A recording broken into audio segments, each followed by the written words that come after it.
ایک صاحب پوچھتے ہیں کہ رمضان مبارک کے دنوں میں کسی کا اپنی منگیتر یا محبوبہ سے لطف و لذت کے لیے گفتگو کرنا موبائل پر یا کمپیوٹر پر یا کسی ہوٹل دفتر میں شرعاً یہ روزے کو باطل کر دیتا ہے یا کیا؟ اسے کہ اللہ کے بندے منگیتر سے بھی کچھ نہیں لگتا. یہ منگیتر وغیرہ جو ہماری بات ہے کہ منگیتر ہے، کوئی رشتہ نہیں. جب تک نکاح نہیں ہوتا آپ کو کوئی حق نہیں اس سے باتیں کرنے کا، اس سے ملنے کا، ہوٹلوں میں کھانے کا. یہ سب ناجائز حرکت ہے. وہ آپ کے لیے بالکل ایک بیگانہ بچی ہے. یہ باتیں چھوڑیں، کچھ خدا سے کریں. رمضان میں آپ بیوی سے کریں. اگر آپ کی شادی ہے نا، بیوی کے بارے میں بالکل دین کہتا. پہلے یہ تھا کہ لوگ سمجھ کر نا کہ عشاء سے روزہ شروع ہو جاتا تھا. اب بھی یہود نصارہ نا بس عشاء تک وہ کھا لیا، جب سو گئے پھر روزہ ہوگا. عیسائی اور یہودی ایسا ہی روزہ رکھتے بہت لمبا. تو مسلمان بھی اسی طرح کرنے لگے، کوئی وضاحت نہیں تھی. اور راتوں کو بھی پرہیز کرنے لگے کہ نہیں جانا بیویوں کے پاس. مگر پھر کئی لوگوں سے رہا بھی نہ گیا. جوان آدمی سے ہو گیا، پھر آ کر روئے کہ اللہ کے رسول ہم ہلاک ہو گئے. تو اللہ نے قرآن میں اتار دیا کہ تم نے پہلے ہی کیوں اپنی طرف سے یہ من کر مسئلہ بنا لیا.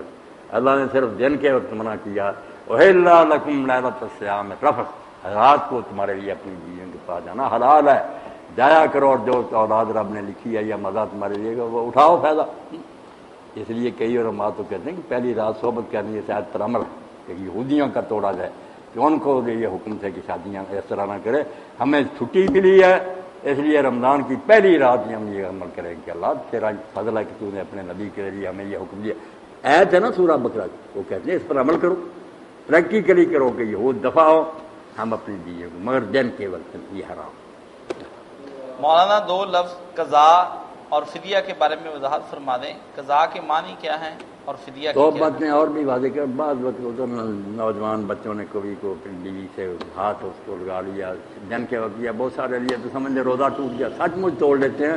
نہ ایسا اگر ہوا تو کوئی بات نہیں. روزہ توڑنے والا عمل وہی ہے جو آخری ہے، اس سے بچنا چاہیے. باقی جو ہے نا کئی لوگ یہ بھی قے آ گئی، اس کا مسئلہ بہت پیش آتا. شروع میں زیادہ کھا لیتے ہیں، الٹیاں آتی ہیں. مجھے تو الٹی آ گئی.